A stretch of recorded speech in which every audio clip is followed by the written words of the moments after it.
एक जादुई जंगल में एक कदीम झील वाक़ई थी।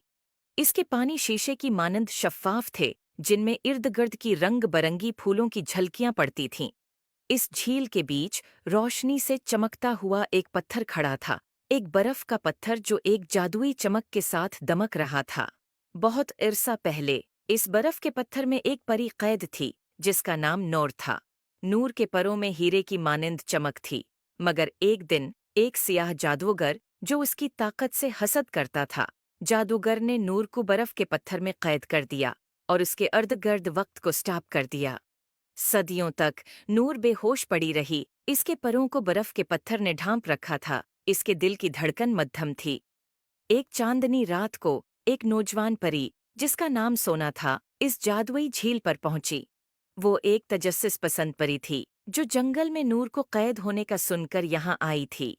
जब वो झील के करीब पहुंची, तो उसने बर्फ के पत्थर को नर्म चमक के साथ देखा, जैसे वो उसे अपनी तरफ बुला रहा हो। वो इसके करीब झक्की और उसकी गहराई में झांकने लगी। अंदर उसने नूर को देखा। उसकी आंखें बंद थीं, उसके चेहरे पर सुकून था, लेकिन एक अफसरदगी की झलक थी जिसने सोना के दिल को छू लिया।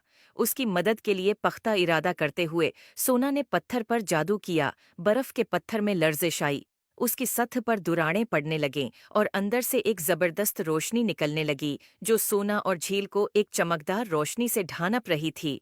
रोशनी मद्धम हो गई और वहां नूर खड़ी थी। इसकी आंखें खुल गईं और इसने सोना की तरफ तशकर और हैरत से देखा। जंगल जिंदगी से भर गया, फूल दोबारा खुलने लगे। नूर, जिसका दिल खुशी से भर गया था, ने सोना को गले लगाया। शुक्रिया प्यारी परी, तुमने अपनी रोशनी से मुझे अंधेरे की कैद से आजाद कर दिया। सोना ने मुस्कुराकर कहा, ये तुम्हारी रूह थी जो मुझे यहाँ लाई। नूर, इस दिन के बाद नूर और सोना अच्छी दोस्त बन गई और पूरे जंगल में खुशी और जादू फैलाने लगे। I hope you like it. Please like and subscribe my YouTube channel for more videos.